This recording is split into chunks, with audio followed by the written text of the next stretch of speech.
There's so many definitions to human trafficking, but for me, I just think I don't have the direct definition, but I just call it inhumane. I'll call it fraud. I'll call it barbaric. I'll call it evil. I'm not going to give it a human trafficking is a crime that no. It's just everything wrong, everything and anything wrong.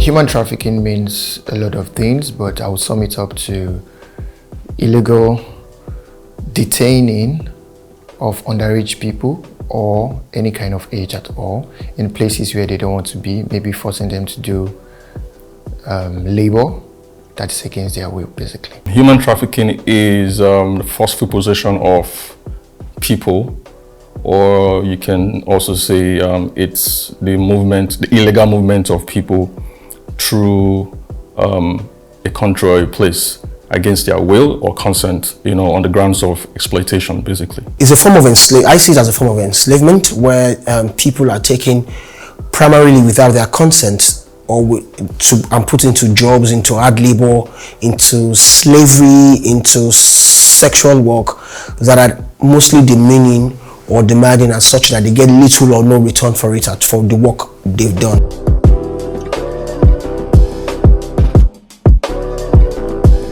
Poverty, number one. Illiteracy, not necessarily going to school, but illiteracy of the mind. And I think the government is also one of the causes of it, because I don't think they do enough to let people know that some things that they see as normal, like begging, it's not hustling, it's actually trafficking. Greed actually makes people go into human trafficking. So I feel like the major thing is greed, because people want to make money and they want to do it by any means possible. So illiteracy is a big cause of human trafficking. A failure of the government to provide basic amenities in certain areas. Lack of education is also a big one. Poverty in certain regions makes people maybe more prone to the strategies of traffickers. Those are the main things.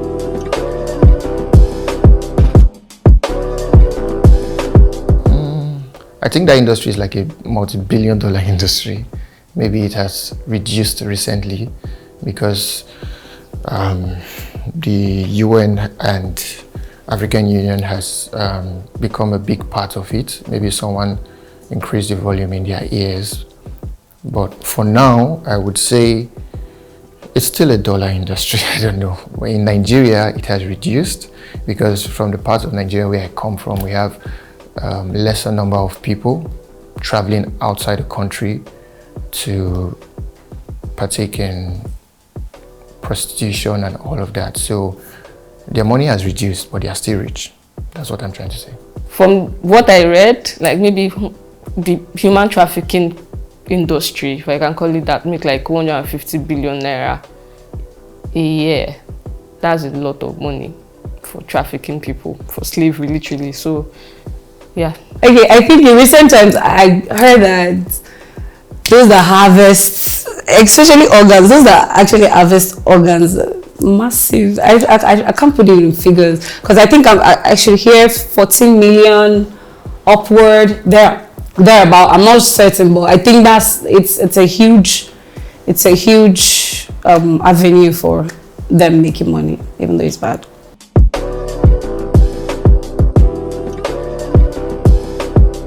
I think I'll pick two. That's one, the government, and secondly, the traffickers. It's not a means of living. It's not a source of income.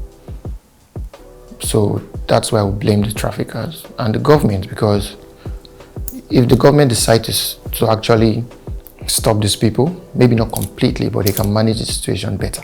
First of all, if you blame the government, it will be because policies are not in place, good policies are not in place to encourage investors, to encourage people to want to stay in their country and earn wealth.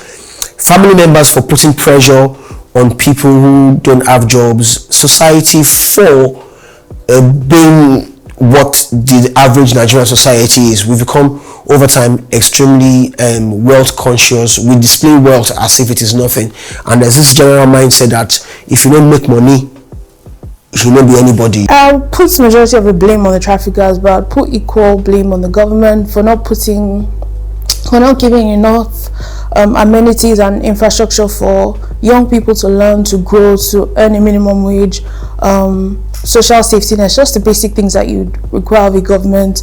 And so that is why a lot of young people might be lured by traffickers to promises of better futures in the Middle East and Europe.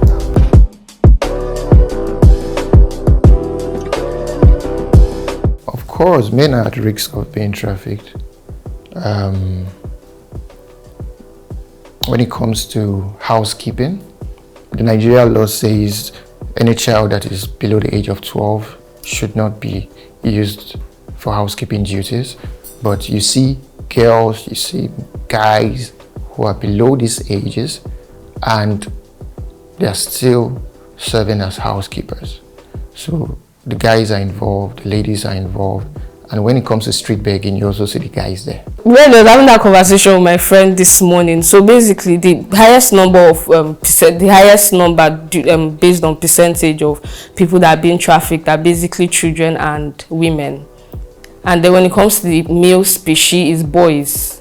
So there's not really, I've not really seen a situation where a man is being trafficked per se. I might be wrong if I'm allowed to say that, but I've not really seen a situation where a man is being trafficked. It's basically women, girls, and boys. I think it's both. But I think it's higher on the. I think it depends on the region, the part of the world where we are. If it's the Western world, some part of the West. If it's the both. But it falls more on the female side because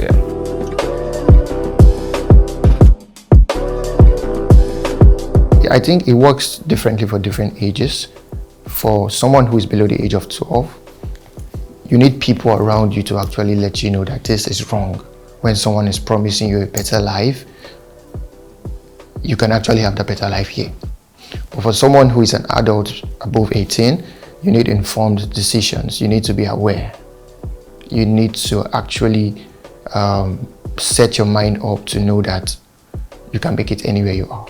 Personally, it's challenging to control, but first of all, the onus for control lies with authorities, with the government now, in the sense that facilities need to be put in place to check and balance traffickers, to also confirm who is traveling. It's a process that involves the entire sphere of the society, but first of all from government, with policies, security policies that will reduce how people are trafficked.